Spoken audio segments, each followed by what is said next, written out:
Marty Supreme. За тэгээд 28 years later The Bone Temple гэсэн хоёр киног сая 7 хоногт үзлээ. Тэгээд нэг үе бодоход айгүй гоё юм нь A24-ийн кино тий Marty Supreme. За тэгээд яг Sonic-ийнх гэхдээ юу гэдэг энгийн үеэс бол тийм хангалт юм нүсэр том кино бол биш шүү дээ. 28 жилийн дараа тий. Ийм кинонууд театрт үзэх боломжтой болсон байна гэдэг бол үнэхээр гоё байна. Олон жилийн өмнөхийг бодоход бол үнэхээр гоё байна. Маш баяртай байна. Тэгээ гол нь одоо дистрибьюторуудад баярлаа. Тэг би яг одоо чинь A24-ийн Marty Supreme-ийг аль дистрибьюторын дээр орж ирснийг бол мэдэхгүй л дээ. Гэтэ одоо жишээ нь яг өнөөдөр ярьж байгаа энэ хоёр киног оруулж исэн дистрибьюторуудад маш их баярлж байна. Тэгээд гол нь хүмүүс сайн үзээсэй гэж найдаж байна, хүсэж байна.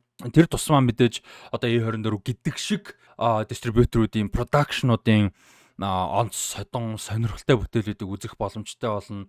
Award season одоо төхөөд ирэхэд за ер нь бол оны сүүл за ялангуяа он гараад Оскар хүртэл олон шагналгаар туслууд болдог. Одоо сая алтан бөмбөрцөг буюу Golden Globe боллоо, Critics Choice Award боллоо гэдэг ч юм уу те. Энэ хүрээнд яригдж байгаа олон бүтээлүүд бас үзэх боломжтой юу яаж штэ болдог болж те.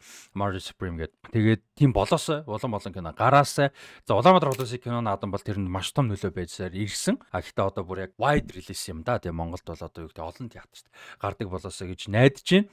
Ямар ч байсан одоо гарч байгаа баяртай байна. Тэгээд хүмүүс бас үзээсэй гэж бодож байна. За дээрэс нь яриа гэж бодож байсан юм юу вэ гэхээр Marty Supreme-ийг ялангуяа Marty Supreme-тэй холбоотойгоор яг киног award season-ы хүрээнд үзнэ гэдэг нэг юм. Яг та бүхэн бүгдээрээ та хэд манай хэд бүгдээрээ тэгдэг гэсэн үг ш. Гэхдээ тийм ус мэдээж байгаа. Тэ одоо awardууд яригдаад эхлэнгүүт энэ он энэ юм байсан гэж яригдаад эхлэнгүүт тэрэнд нь зориулж үздэг мэдээж юм зөндөө фэнүүд байгаа. Би ч гэсэн олон жил тэгж үзэж байгаа. Гэтэ зүгээр ингээ ойрын хэдэн жил ирэх тусам ерөн зүгээр ингээл анзаараад бодоол ингээл байхад яг award season-ы хүрээнд кино үзнэ гэдэг ер нь айгу тааруу юм байгаад байгаа юм.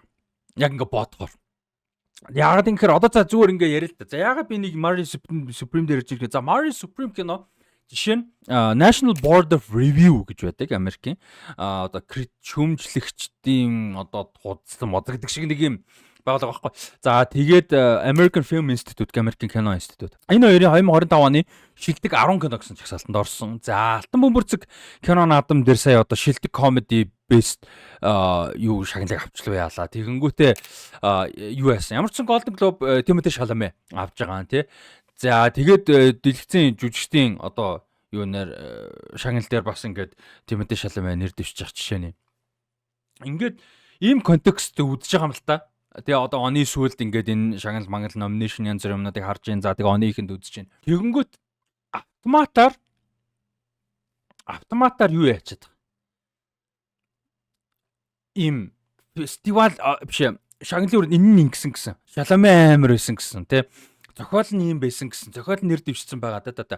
Шилдэг байх хэвээр топ 10-д байх хэвээр. Тэр жоохон тааруу мэдрэмж байгаа. Ерөн сүүлийн хэдэн жил тэр мэдрэмж нь бол ерөн жоохон таалагдтал болчиход байгаа.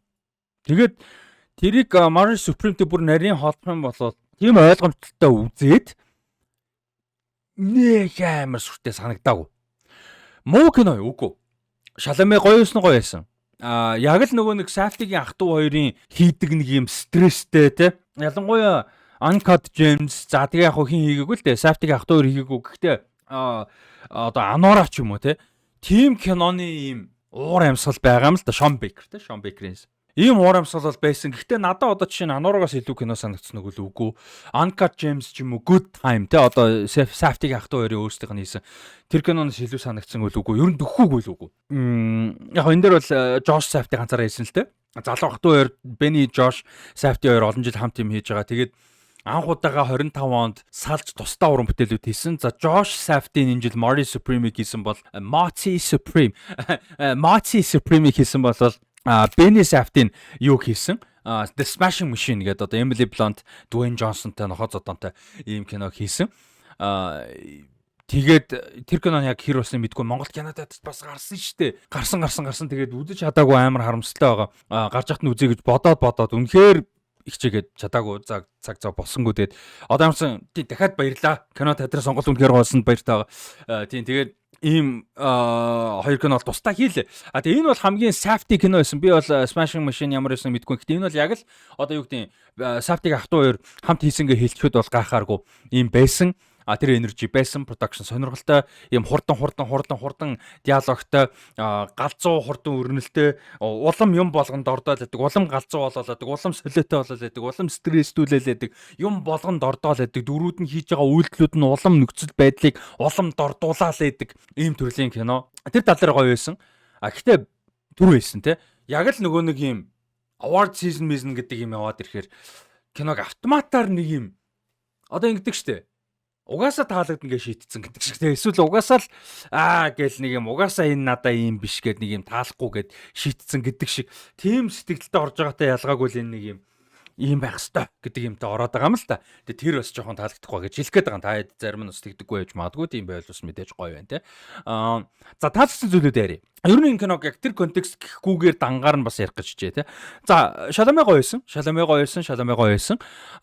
Тэгтээ түрүүний хэлсэн шиг awardism word бол байгаагүй шүү. Нэг тийм сүртэй шагнал мангал хэрэг байгаагүй. За харин шагнал мангал гэхээр ч юм уу онцгой содон гоё байсан гэх юм бол Odessa Zion гэж жүжигч юм байна. За ойрын хэдэн жил бас харж байгаагүй юм. Ер нь хэдэн жилдээ ингэдэг штэ.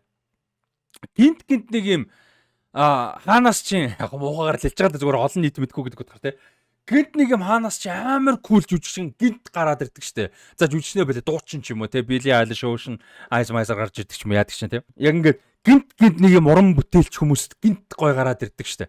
Тэр шиг нь Odessa Zion гэж жүжигчин гарч ирж байна. Яг олон жил мэдээж жүжигсэн байгаа. Одоо 25-тай хойс 10-11 оноос хойш жоохон хүүхд байхаас хойш жүжигсэн бэлээ. Гэхдээ одоо яг ингэж танигдж байгаа. Тэгээ сая бол одоо Screen Actors Guild гэж одоо Америк нэгдсэн улсын дэлгэцийн дэлгэцийн болон тайзны жүжигчдийн одоо нэгдлийн шагнал гардуулах одоо ёслолт awards туслах төрд нэр дэвшсэн байлээ. Тэгээ нэр дэвшгээр байсан. Нэр дэвшээсээч гэж бодсон. Энэ жил сайн яригдаасаач гэж бодсон. Үнэхээр галзуу гоё перформанс байсан. Ямар ч юник зөвүүн одоо төр царай зүс одоо төрхтэй юм. Тэгээ дээрэс нь түрүүний хэлдэг нөгөө нэг хэдэн жилдээ гинт нэг юм жүжигчин гарч ирдэг гэдгээс гадна хэдэн жилдээ нэг юм үнэхээр cool зөвүүн нэртэй хүмүүс нэг гарч ирж байна. Одоо Anya Taylor-Joy те өөр одоо хэн бэ тийм Idris Elba гэдэг ч юм уу. Эсвэл Michael B. Jordan бид нар дасцсан болохоор тэгээд анх гарч ирж хахад нь damn Michael B. Jordan гэл те. Өөр одоо хэн бэ тийм зөндөө яг одоо зүг санаанд орохгүй зөндөө хүмүүс байгаа мэдээж. Тэгээд Yahya Abdul-Mateen the second байна. Миний бол бас айгу дуртай жүжигч. Тэгээд тэр шиг Odessa Zion. Тайдыг санагч нөө Odessa Zion. So cool. Тэгээд ийм юу байгаа жүжигчин бай. Тэгээд тэгсэн чинь Odessa Zion-ы их чинь Gideon Adlon гэж жүжигчин байлээ. Бүр амар cool байсан. Gideon Odessa Adler гэдэг нэртэй ихчтэй байна. So cool. Тэгээд энэ Odessa Zion бол үнэхээр cool байсан. Тэгээд сая нөгөө нэг шагнал гардгал ослоод эхлээд тэгээ Mario Supreme гэсэн премьер инээдрээ гарсан баг. Тэгээд намраасаа шинэ кино яригдчих хүрээнд биш юм. Тэрнээс хойш хамааралгүйгээр гинт нэг улаан хэвсүүдээр амар cool хүн гараад эхлэхгүй юу. Тэгээ би энэ ч хэм блэ гинт юу илээ гэж бодож ирсэн. Тэгээд нэг нэмж хараагүй байсан. Тэгсэн чинь Odessa Zion байсан бэл. За тэгээ Odessa Zion үнэхээр гоё байлаа яг. Тийм их гардаг дүүш гарч байгаа мөчүүдтэй үнэхээр гоё байсан. Gwyneth Paltrow байгаа. Gwyneth Paltrow дүрдээ яг гоё таарсан. Үнэхээр гоё таарсан. Gwyneth Paltrow олон жил яг дэлгэцэн том бүтээлд тоглохгүй байж байгаад сая эргэж ирж байгаа. Ер нь нэлээд хэдэн жил болж байгаад эргэж ирж байгаа. Тэгээд одоо worthy те гоё эргэж ирлээ. Перформанс бол гоё байсан, гоё таарсан. Яг дүрдээ айгуу гоё таарсан гэж хэлэхэд бол болно гэж бол бодож байна. Avengers Endgame дээр гарснаас хойш ерөөсөө кинотеатрт нээлттэйсэн кинонд гараагүй юм шүү дээ. Тэгэхээр Gwyneth Paltrow-ын дүрд бол бас айгуу гоё таарсан гэж хэлмээр байна. За, темп айгуу гоё байсан. Энэ киноны хувьд угаасаа яг тэр нэг юм түрүүн хэлсэн шүү дээ. Юм болгонд ордоолаадаг улам дөрүүдийн хийж байгаа шийдвэр ялангуяа Marty Mazur буюу одоо энэ Timothée Chalamet-ийн дүрийн гаргаж байгаа шийдвэр хийж байгаа үйлдэлээс болоод уламд ордоолаа тэр тусмаа асуудал нэмэгдээлээ тэ тэрийг нэг асуудлыг нөгөө асуудлаар шийдээл асуудал гарсныг нөгөө төр шийдээл ингээл яваад байдаг. Яг тийм хүмүүс амьдрал дээр байдаг шүү дээ тэ. Гэхдээ амар харизматик амар bullshitter тэ. тийм дүр байсан, тэр дүртэй гоё байсан. Тийм дүртэй гол дүртэй кино байсан учраас яг тэр өрнөл нь бол тэрэндээ бас айгуу гоё таасан гэж бол бодож байна. Гэхдээ тэр донд бол юу гэж санагдсан бэ гэхээр Марdiгийн гаргаж байгаа айгуу олон шийдвэр үйлдэлүүд за Mardi гэлтгүй 90 тойрон болж байгаа юмнууд үр нөлөөгүй юм айгуу их байсан санагдсан. Одоо consequence гэдэг штэ.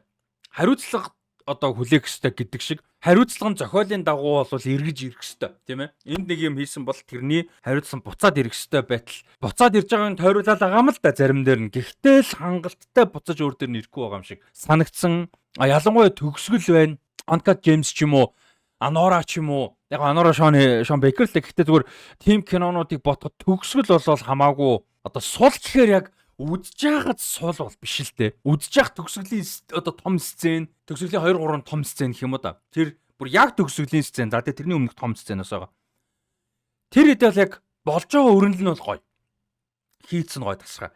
Гэхдээ би яг ямар утгаар хэлэх гээд тэгэхээр яг ерөнхий өрнөлөө бодох юм бол ерөнхий бүтэн зохиолоо бодох юм бол энэ дүр юу хийгээ яваад байлаа яагаад байлаа тэгээд тэрнийх нь хариуцлага тэрнийх нь үрд нөлөө яаж байгаа билээ тэр дундаа яг мань хүн юу ухаарж ин дүр нь өөрчлөгдөж гин үгүй юу энэ тэр юуны төлөө яваад байгаа билээ тэр бүхнийг нь бодоход ерөнхий төгсгөл чиглэл энэ дүр хаанаас эхэлсэн юу туулаад юу хүмүүсийг туулуулаад хүмүүс мань үнээс болж юу туулаад ингээ яваад байгаа тэгээд эцсийн мөчөд юм дээр дуусж байгаа гэдгийг харахад бол надад сул санагцдаг тийм утгаар шүү. Тэгээд бас нэг айгу сонирхолтой юм байсан. Тэр юу гэхээр 50 донд үйл болж байгаа үйл явдал штэ. 52 онд ер нь бол эхэлж байгаа.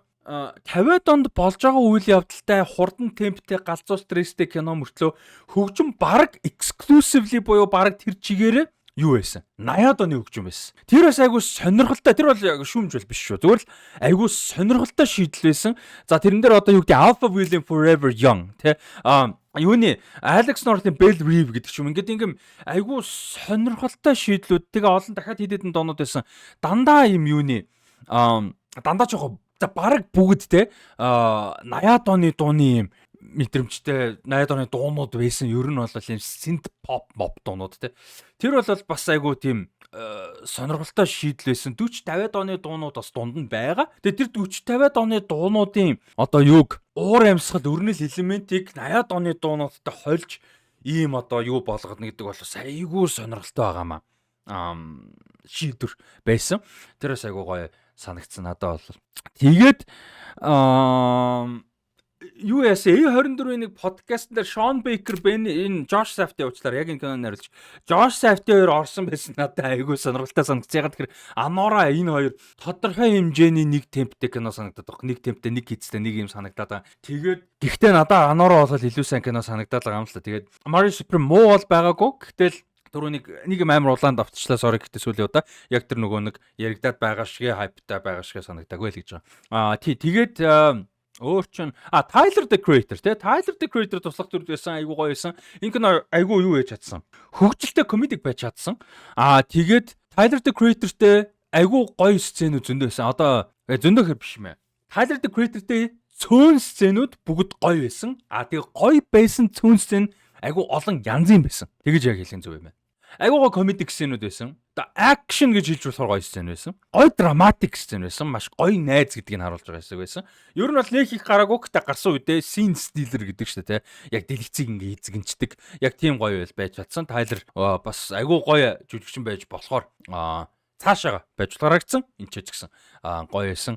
За тэгээд өрнөл зохиол айгуу олон зүйл дээр ер нь бол сэтгэл айгуу ханамжтай. Түрүү хэлсэн буруу сэтгэлтэй л орцсон байгаад байна. Тэрнээс биш ер нь таалагдсан. Тэжгүй гоё кино байла. Гэтэл нэг юм Safdie-гээд би одоо Smash Machine ямар усан мэдгүй. Гэхдээ Safdie-гээд энэс жоохон өөр юм хийхгүй байх та гэж бодохоор ер нь бол одоо жишээ нь Wes Anderson одоо сүүлийн 2 кино нэг сүртэй явсангүй шүү дээ тий. French Dispatch тэгээ энэ жил юу гарлаа. Өмнөх ревю дээр ярьжсэн шүү дээ. Wes Anderson кино гарч чадахад мартагдахгүй өнгөрнө гэдэг бол гээд тий.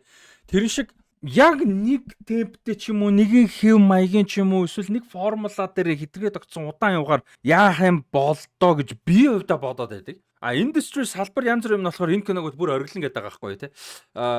Тэгэхээр одоо би л буруу байгаа шиг байна. Мэдрэмжэн зөрөөд байгаа шиг байна. За тэгээ Mardi Supreme юм байна. Ямар тач кино театрт үзэх боломж гарсан маш баяртай байна. Хөгжим нэг юм мартсан шүү. Opening credit. Арид жил үтсэн хамгийн funny хөгжилтэй болон инээдтэй гоё opening scene-үүдийн нэг үнэс opening scene биш юм аа. Opening creditтэй байсан шүү. Нэрэ тэрийг таг марцсан. За тэгээд Mario Supreme юм байла. За Mario Supreme-с Сондо киног хамт ревю хийчээ. Mario Supreme-ийг тусна ревю хийх боломж байгаагүй учраас шууд үргэлжлүүлээд нэг дор бичлэгээр шийдлээ. 28 years later The Bone Temple. Alex Garland ямар мундаг зохиолч вэ? Alex Garland. Гэхдээ мэднэ л Alex Garland мундаг л даа угаасаа. Гэхдээ god damn Alex Garland анх оригинал 28 жилийн дараа бичижсэн Sunshine-ыг бичсэн Danny Boyle миний бүр үнэхээр хайртай кино. Never Let Me Go-ыг бичсэн. Never Let Me Go чинь Kazuo Ishiguro-гийн зохиол амар гоё драма байсан. 12 оны Dread-ийг бичсэн. Айгуу дутуу үнэлэгдэж өнгөрсөн кино. За тэгээ Ex Machina-г зохиолын бичээд өөрөө найруулсан супер sci-fi. 18 оны Annihilation-ыг бичиж найруулсан. Маш содон sci-fi horror адил явдалтай philosophical кино. За тэгээ 22 онд Men гэж кино. Тэ Jesse Buckley-тай би Men үзээгүй байгаа. Үзээ гэж үнэхээр бодсон. Би одоо хиний Alex Garland-ийн сүүлийн 3 киног үзээгүй байгаа. Яг найруулсан 3 киног Annihilation биш 22 оны Men, 24 оны Civil War, тэгээ 25 оны Warfare 3-ыг үзээгүй байгаа. Би одоо амар хайртай уран бүтээлч гэдэг мөртлөө өөрөө үзээгүй байгаадаа жоохон ингээл явж байна. За тэгээ 28 жилийн дараа сая битсэн. Өнгөрсөн жил би ревю хийсэн те. 28 жилийн дараа дээр бол үнэхээр супер байсан. За тэгээд 28 жилийн дараа The Bone Temple хоёулангийн бичлээ. Юуг нь шүтээд байгаа юм бэ гэхээр шинжлэх ухааны зөгнөлт ертөнц байна тийм үү. За одоо Sunshine бол дэлхийг аврах гээд хэдэн эрдэмтэн хүмүүс сансрын хөлөг онгоцтой нарлуу явж байна. 28 жилийн дараа 28 одоо өдрийн дараа жилийн дараа бүгдээрээ ингээд юм зомбитэй ертөнц байна тийм үү. За Annihilation-ыг одоо юу гэж тайлбарлахаж мэдэхгүй байна гэхдээ sci-fi. За Ex Machina ингээд AI ухаантай те ингээд бүр ингээд бидний эсрэг одоо ийм болох уугүй юу. Гэхдээ үндсэн нөхцөл тэр болохоос ш одоо Devs гэж зурлага тэр бүр амир. Үндсэн нөхцөл тэр болохоос ш эднэр донд энэ нөхцөлд энэ орчинд ийм үед хүн хэм байх юм бэ? Хүн төрөлхтөн ямар байх юм? Хүн төрөлхтөн ямар байж болох юм? Ямар хүмүүс байж болох юм? Ямар зүйлүүдийг тухайн нөхцөл байдлуудыг ямар төрлийн хүмүүс яаж харж болох юм? Тэрнээс ямар үйлдэлүүд гарч болох юм? Яг ийм human story-нууд байгаа байхгүй. Яг ингээд бодоод үзэхээр 28 жилийн дараа зөвүүн хурдан темптэй заван юм шиг мөртлөө цөмдөө хүн тий дөрүүдийн туулж байгаа зүйл Sunshine байна. Драма аахгүй. Сэтгэл зүйн драма аахгүй Sunshine бол ерөөсөө. Ex Machina байна. Шинжлэх ухааны зөгнөлт гэхдээ тэр бол драма. Драма триллер кино. За 28 years later бол үнэхээр супер драма байсан. Одоо энэ өнгөрсөн жилийн 28 years later тэгээ одоо энэ Bone Temple тий. Энэ хоёрыг бол би зомби драма гэж нэрлэмээр. Horror биш. Яг horror элемент байгаа. R-rated as fuck. Гэхдээ тэр бол зүгээр энэ киноны болж байгаа үйл явдал өрнөлийг natural буюу байгаагаар нь мэдрүүлж боддоор нь үзүүлэхийн тулд R-rated байгаа байхгүй. Тэрнээс биш цус нүчтэй болгоё, sexual болгоё, удаа шалтан нүцгэн гаргая, whatever те gore more гаргая их гэж R-rated болгосон. Тийм юм гарч байгаа. Гэхдээ тэр нь өөрөө natural өрнөлтөө байгаагаар. Тэгээд ерөөсө гол зүмэн драма. Энэ хоёр бол хоёулаа human drama. Гэхдээ шал хоёр өөр төрлийн human drama-нууд байгаа. Энэ кинон дэр. Энэ хоёр кинон дэр. Тэгээд энийг ингэж бичиж буулгаж хөндөж гин. Тэгээд үзүүштэй болгож гин. Хөндөд сонирхолтой болгож үзүүлж кино болгож буулгахад ийм тоглоомтой ч юм шиг эсвэл аимшигын ч юм шиг биш human болгож гин гэдэг бол Alex Garland-ийн гахалтай байсан. Bone Temple дээр тэгдэг те. Ихтэйгээ яваад тэнцээ эмч хүү хайж байгаа. Тэр л зүгээр драма. Тэрний дараагийн 20 дугаар хагас бол илүү жоохон акшн триллер те. Хоёр кино байгаа юм шиг нэг кинон дотор. Гэхдээ тэр драма хэсэг нь ямар гоё вэ? Ian гэж дүрийн Ray Fiennes-ийн дүрийн өнцөг. Эхлээ харахад нэг юм мэдрэл муутай галзуу солиотой юм шиг хүн шиг те. 20 хэдэн жил ганцаараа амьдраж солиорцсон юм уу гэмээр. Гэхдээ тэр хүн тэрийгэ тайлбарлахад энэ хүн яагаад ийм хийгээд байгаа? Юуны төлөө ингэж хийгээд байгаа? Юмыг яаж ямар өнцгөөс харж яах гэж харангууд маш human. Зүгээр human гэдэг нь хүн төрлөختөн хүн гэдээс гадна humane юм байгаа байхгүй. Humane гэдэг юм сайхан сэтгэлтэй хүнийг бодсон. Эмч хүний нэг тангарах гэж байдаг ч тэр шиг ийм тийм хүн байхгүй. Угаасаа эмч хүн л дээ, тийм хүн байхгүй. Яг тэр тангарах шиг хүн. Тэр бол humane хүн байна тийм үү? Тийм байж чадчих. Энэ кинонд тэрийг үргэлжлүүлж Bone Temple дээр. Тэгэд зомби драма гэдгийг яаж өөр өнцгөөс хийж болохыг бас харуулж. За тэр нөгөө нэг Ian-ийн дүрээр хэлжилж байгаа мэдээж. Нэмээд нөгөө нэг Jack O'Connell те. Sinners дээр амар гоё эсрэг дүр байсан. Одоо энэ дэр эсрэг дүр болж орж байгаа. Ridiculous, fucking ridiculous те бүр юм гачин гаж хэтрүүлэгтэй юу. Монгол кино уран бүтээлч зарим нь бүгд биш, зарим нь иймэрхүү юм хараад юу ийм кино гэж юу байсан. Эсвэл энийг хийчихэд нэг юм гачин комеди байдаг шүү дээ Монгол те. Тэр нөгөө би ревю хийжсэн да нөгөө зомбитэй тал нутгийн зомби момби юу лээ. Тал нутгийн зомби тий. Тэр мэрин шиг юм гачин slapstick comedy гэдэг шүү дээ. Mr Bean comedy. Mr Bean тэрийгээ сайн. Гэхдээ тийм байхсгүй юм тиймэр хийдэг те. Slapstick comedy болох байсан байгаа хгүй. Энэ Bone Temple-ийн зохиолыг харах юм бол slapstick comedy. Гэхдээ энэ кино бол тийм биш. Энийг сериосны хүлээж авах ёстой бүх юмыг маш гой сериосны хүлээж авч чадж чинь тэн чи хөгжилтэй байж болох зүйлийг биднэрт хөгжилтэй мэдрүүлээд тэнцэнэ сериосны байж чадж чинь. Тэр бол бас мундаг найруулагч Nia Da Costa найруулагч Алекс Гарлин зохиолч хоёрын за мэдээж production бүгднгийнхэн те. Гэхдээ мэдээж гол тэр хоёрын үнэхээр гайхалтай гүйцэтгэл энд байгаа байхгүй юу? Амар гоё мэдрэмж байла. Энэ киног үзсэн үнэхээр гоё мэдрэмж байла. Инээж болохооргүй төсөөлөөгүй зүйлүүд дээрээ инээдтэй байгаадаа мөртлөө маш serious гоё драматик эсвэл үнцэнтэй эсвэл чухал үйл явдал болоод байгааг үзэх experience үнэхээр гоё байла. Jack Connell ямар мундаг юм бэ? Jack Connell-ийн дүр саний миний хэлдэг шиг ямар амар хэтрүүлэгтэй гажиг хачин сонин балаач юм шиг ийм дүрдээ эргэн тойрон болоод байгаа үйл явдал наа. Гэхдээ тэр нь ямар амар serious нь ямар амар байж болох вэ? Юм бэ гэдгийг бас л үзүүлж байгаа. А тэрэн дээр тэр R rating бүтэн стажинкэн бүтэн глоригоороо бүтэн бүхэл бүтнээрээ ингэж орж ирж байгаа. Тэрийг үнэхээр гоё мэдрүүллээ. Дээрэс нь театрт үзнэ гэдэг ямар гоё вэ энийг те. Яг гэртээ мэдээж гоё үзэж болно л да гоё дэлгэцчих хэвч одоо юу гэдэг гоё спикер нэтрэгээ. Гэхдээ кино театрт үзнэ гэдэг бол энэ experience-ийг бүр ингээ хэд дахин хэмжиж байгаа байхгүй. А гэхдээ кино театрт үзэхэд бас л гай болдог юм хүмүүс өөрсдөө. Одоо зөндөө хүмүүс л Джеймс Камерон одоо ингээл кино театрын experience гэдэг бол юу ч гүйцэхгүй. Stellan Skarsgård Golden Globe аваад ярьж байгаа. Киног бол кино театрт үзэх хэрэгтэй. Гэхдээ тэрний хамгийн том дайсан юу юм? За яг мөнгө төгрөг цаг зав явах мэдээж олон юм байгаа. Гэхдээ яг ингээ ороод суугаад үзгээр хамгийн том дайсан юу вэ? Үзэгчд байдаг бусад. Ууг нь бол 10 20-уулаач бай, 2 300-аач бай, 300-уулаач бай, 300 whatever. 300 бай.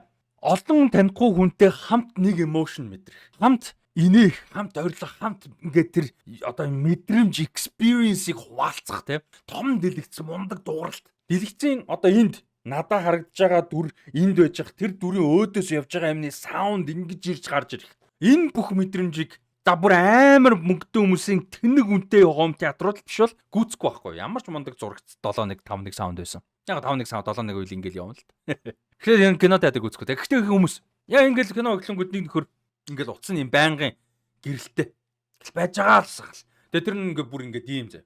Бүр ингээ. Тэгээ би сүлдээ чи уцаа болчооч ээ. Тэгсэн чинь оролдоогүй шүү дээ. Like what the fuck тэр оролдох нь point дэш гэрэлнэ үстэй. Тэгээ бүр ерөөсөө тэгээ зогсдгоо тэгээ би бүр ууралж маш чанга хэлээ. Тэгээ тэгсэн чинь хажууд манай найзын ард суусан хүн бүр ингээл зогсоо цагаа өшөглөө хаашаага бүгсэн захнаад байдг юм уу одоо яагаад идгийг өшөглөөл. За тэгээ сая бол гайгүй байсан. Саяны үзүр дээр ихтэй ярина гэж байна. Тэгээ балиар чанга ярина. Аа тэгээ болж байгаа юмыг асууд энэ юу вэ? Энэ сая ингэсэн үү? Хоо энэ ингэчлээ те гэж ярьдаг та. Рант явж байгаа болохоор өрсөлж байгаа ш. Тэгээд веб татна гэж нэг балаа проблем. Би бол одоо violence эсрэг өнгөтэй театр дотор веб татсан үнийг бол алгадчмаар санагддаг. Аа тэгээд өөрөө өдгөл алчанга юм идэх. Ингээл гар чипс дуургаалтай. Би ер нь попкорн кино театрт үзээд байсан маш дураа. Гэхдээ яг тэрийг бол ойлгоно. Норм болцсон зүйл. Гэхдээ би бол тэр нь дургу. А гэхдээ ууттай юм дургуул бүр загаан байхгүй. Попкорн бол окей. Acceptable болцсон зүйл те. За бүр зарим галзуу кейс их юм бол бүр хоолтой орж ин. Халуун хоолтой. Бүр юм халуун пицца аян зүр юмтай. Манай битэр Ubify үеэр бол яалтчгүй нэг сандвич үл ийдсэн. Тодорхой хэмжээнд өнөрцсөн баг. Уучлаарай. Ubify дунд нэг ганц сандвич олж идэхээс өөр зав байдаггүй учраас тэгээ өдөрт оройн 3 кино үзэж байгаа учраас тэгсэн. Гэхдээ ядахта тэр чин битэр бодож байгаа халуун юм авахгүйгээр ядаж хүүтэй юм авъя. Тэгээ үнэ халуун юм өнөртүүлээд орохгүй ядаж хүүтэй юм аваад орё гэдэг жаага байхгүй. Ядахта тэгээ тэр чин фестивал юу шүү дээ. Ядахта. Тийм байна. За тэгээд ийм experience зөндөө байдгаа. Тэгээ энэ бол хүмүүсийн кино театр орохоос бас л одоо төгшөөдөг одоо ийм хүмүүсийн төгшөөдөг юм бас шалтгаан. Тэгээ ийм бити байгаасаа мэдээж та хэд маань бол тийм биш байгаа.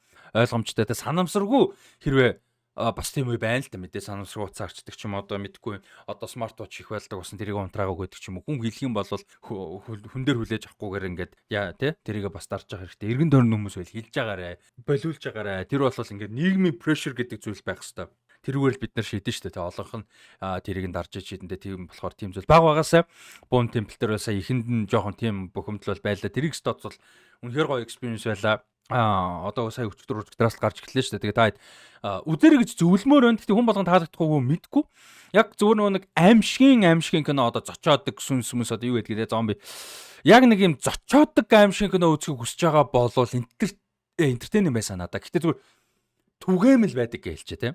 Хурдан темптэй диалог драма багтай зочоодог эсвэл алдаг гор ихтэй тийм кино үзэхийг хүсэж ивэл энэ бол биш шүү. Тийм. Илүү дутуу гэж байгаа биш зүгээр л тийм төрлийн кино биш. Тэгэхээр хэрвээ тэрийг хүсч байвал үзээ тийм ээ.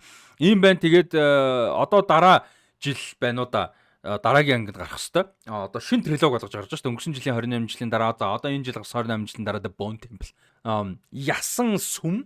Тэгэнгүүтээ дараа жил ч юм уу 28 онд байна гэж найдаж байгаа. Тэгээд ийм кино байгаа. Ямар ч байсан сүүлийн киног бол гэсэн ядан хүлээж байна. Сүүлийн кино бол ямар ч байсан Sony хийх нь тодорхой болсон бэл. Одоо үнэлгээ маш өндөр гарч ирж байгаа учраас энэ киног бол одоо амжилттай болсон гэж үзээд дараагийн кино гарахаар болсон. Тэгээд энэ бол олон нийтийн мэдээлэл болцсон байгаа шүү. Юу гэхээр 28 өдрийн дараа гэж оригинал кино байгаа шүү дээ. Тэр кинон дээр одоо гол дүр тоглодог Cillian Murphy жүжигчин Jim дүрдээ эргэж ирэхээр болсон баг. За тэр бол бүр яг confirmed publicly ингээд confirmed юм байгаа шүү. Тэгээд тэр киног үнэхээр тэсээ ядуулж чинь дараагийн киног. Тэгээд дараагийн кино гарахаас өмнө эхний киноноос нь бүгдийн сайхан гүцээд нэг үзчихье гэж бодож байна. Тийм. Тэгээд энэ дээр яг төгсгөлтөнд дуртахад энэ киноны хөгжим үнэхээр гоё байсан шүү. Hildur Guðnadóttir гэж юуны Исландийн одоо юм мундаг жүжигчин хөгжмийн зохиолч яасан. Зохиолын бичсэн үнэхээр супер байла. Тэгээд юун дээр болохоор зааж гараа 28 жилийн дараагийн хөгжимч нь би бүр John Murphy-гийн бүр iconic хөгжим байдаг. 28 өдрийн дараагийн үнэхээр iconic. Тэр хөгжмийн элементийг оруулсан хэсэг байгаа. Ёо тэр хэсэг дээрээс өмнө огсон. Тэр хэсэгтээ би бүр гэдэг ингэсэн. Үнэхээр гоё хэсэг байсан. Тэгээ энэ кино бүр амар гоё байла. Тэгээ энэ дэр нэмээд ганцхан дүр хэлчихэ. Нэг ганцхан зааж гараа. Тэгж гараа. Чи Lewis Chai байж магадгүй чи Lewis Perry гэж жүжигчин байгаа. Яг энэ Alpha-д нь тогсон. Энэ нөгөө юунуудын зомбинуудын алфа. Тэр жүжигчин юм үнэхээр мундаг байсан шүү.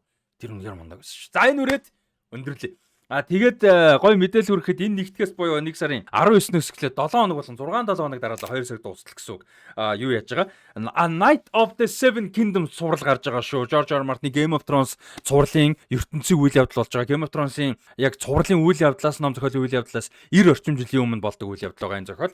Тэгээ энэ бол дотроо 3 новеллаг нийлүүлсэн байдаг. Тэгээ 3 новеллаг нь нэг бүлэг болгоод нийт 3 бүлэг цуврал болгож бол гаргахаараа болж байгаа. Тэгээд эхний бүлэг нь одоо 1 сар 19-ноос эхлээд 2 сарыг дуустал Монголын цагаар бол яг нэгд өдөр болгон гарнаа. За тэгээ нэгд өдөр болгон цуглаж үзэн шүү. Ямар нэг такс төлбөр байхгүй, маш гоё хилцүүлэгтэй, шагналтай, урамшуултай тоглоом тэмцээнүүдтэй. За тэгээ дээрэс нь чи маш гоё merchandise-ууд 2 дахь эпизодын одоо юунаас үзрээс эхлэх гоё merchandise-ууд гараад эхэлнэ. Тэнцэнс тав хүмүүс худалдаа авалт хийх боломжтой, захиалга хийх боломжтой юм байж байгаа. Тэгээд хамтран ажиллаж гаргаж байгаа газар маань Central Perk Lounge гэдэг байгаа шүү. Галерегийн зогсоол байдаг шүү. Галерейг ингээд цаад руу норгон зогсоол байдаг. Тэр зогсоолынх нь яг ертөнцийн зүгээр зүүн хойд болонгоо TV9-ийн яг хажуудын хаалга гэсэн үг.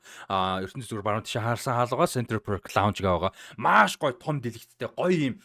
Одоо хуучин 2 давхар дотроо байсан газрыг байхгүй болгоод яг юм 1 давхар бол юм том тацтай цэлгэр амар гоё дотор орчинтай юм газар байгаа. Тэгээд тэнцээ бүх ангийг үзэн шүү. Тэгээд Central Perk Lounge бол одоо энэ үзэл дээр дэмжиж спонсороор хамтарч ажиллахаар болсон байгаа. Тэгээд Central Perk Lounge хамт олондоо бас баярлалаа. Тэгээд ревюуд гарнаа. Бүх анги дээр 6 анги дээр зургуулсан дээр нь ревю гарна. Тэгээд ревюудтай хамт байгаараа ревюудыг мөн Central Perk Lounge бас ивент итгэж ажиллахаар болж байгаа. Тэгээд тийм учраас Central Perk Lounge хамт олондоо баярлалаа. Тэгээд хамгийн чухал зүйл нь ихний үзэр шүү. Энэ ревю бол одоо ихний үзрийн өмнө гарч байгаа учраас ихний ревю биш эпизод хамгийн чухал. Ихний эпизодын үзүр дээр аль болох олоолаа цуглах хэрэгтэй. Тэгээд тэгж бид нар олоолаа цуглаж үзэж чаднаа гэдгийг харуулах юм бол дараагийн ангиуд дээр мэдээж олоолаа үзнэ. Тэгээд дараагийн үзрүүд явахад амжилттай болох юм нөхцөл бүрдгэн шүү. Тэгээд ямар нэг такс төлбөр байхгүй, хотын төвд яг гоё байралтай, гоё уухам, хоол авцгаа хаагаад үйлчлүүлээд тэнцээ гоё уур амьсгалтай үзэх юм гоё боломж байгаа такс төлбөр байхгүй шүү. Тэгээ тийм учраас ирээрээ please нэгдээрээ. Тэгээ асууж тодруулах зүйл байвал комент хийж болно. Манай Instagram эсвэл social media-гаар юугаар Facebook-аар холбогдож болно. Тэгээ нүртэл хамтаас бүгдээр нь баярлалаа. 28 Years Later The Bond Temple болон Marty Supreme кинон дээр юу байла? Дараагийн бичлэгүүдээр уулзлаа. Баярлалаа. Хийц зохиолт амар excited сэтгэл хөдлөлтсөн тэрэндээ амар багталтай тэрийг ярьж байгаад юм марцсан биш үү? Ralph Fiennes гэж дуудд юм бэлээ. Ralph Fiennes гэж шүү дээ. Ralph Fiennes-ийн performance holy fuck галзуу байсан шүү. Тэгээд Ralph Fiennes бүр жиггэн галзуу нэг сцен аваа. Тэр бүр театрт үзсэн хамгийн галзуу солиод сценүүдийн нэг байсан. Зөвхөн тэр сцен ганцаараа зүгээр энэ киног маш олон хүнд хүрэхэд хамаг шагналын түүхэд шагнал авахд мэдгүй яригдахад хангалттай. Үнэхээр галзуу сценсэн. Тэрийг ярих марцсан байна. Тэрийг тэр хэсгийг ярихгүй болол угаасаа болохгүй. Тэр хэсгийг ярихгүй ядарч дурдахгүй. Ralph Fiennes-ийн мундаг перформансыг дурдахгүй гэнэ юу байх юм бол удахгүй. Тэрийг марцсан байсан байна.